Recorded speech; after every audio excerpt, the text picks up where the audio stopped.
Hello guys, welcome back to my YouTube channel. মই আজি কম আপোনালোকক স্ন্যাপচ্যাট এপটোত আপুনি কেনেকৈ লগ আউট কৰিব পাৰিব। আজি ভিডিওটোত এই বিষয়ে আলোচনা কৰিম। ভিডিওটো প্ৰথমৰ পৰা শেষলৈকে চাব, তেন্তে বলক ভিডিওটো আৰম্ভ কৰোঁ।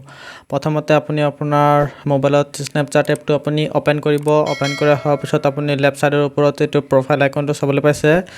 ইয়াতে আপুনি ক্লিক কৰি দিব। ইয়াতে ক্লিক কৰা হোৱাৰ পিছত আপোনাৰ মোবাইলত এনেকুৱা শো হ'ব। তাৰপিছত আপুনি ৰাইট সাইডৰ ওপৰত সেটিংছৰ আইকনটো চাবলৈ পাইছে। ইয়াত আপুনি ক্লিক কৰি দিব। এইটো ক্লিক কৰা হোৱাৰ পিছত এনেকুৱা আপুনি দেখিবলৈ পাব। আপুনি তলফালে আহিব। তলফালে আহি পেলাই ইয়াত চাবলৈ পাব। ইয়াত দিয়া আছে তলত একেবাৰে মাই ডাটাৰ তলত লগ আউট বুলি দিয়া আছে। আপুনি এই লগ আউটত আপুনি ক্লিক কৰি দিব। এই লগ আউটত আপুনি ক্লিক কৰিব। তাৰপিছত এনেকুৱা ইয়াতে দেখিবলৈ পাব save login information. Would you like to save your login info on this device? You will be able to log in without having to enter your user name or password. আপুনি yes দি আছে। আপুনি য়েছত আপুনি click কৰি দিব।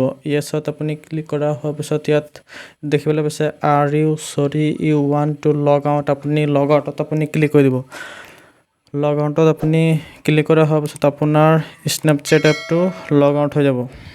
ভিডিওটো ভাল লাগিলে like কৰিব, শ্বেয়াৰ কৰিব আৰু ছাবস্ক্ৰাইব কৰি কাষত থকা বেল আইকনটো প্ৰেছ কৰি অল কৰি দিব। থেংকছ ফৰ ৱাচিং।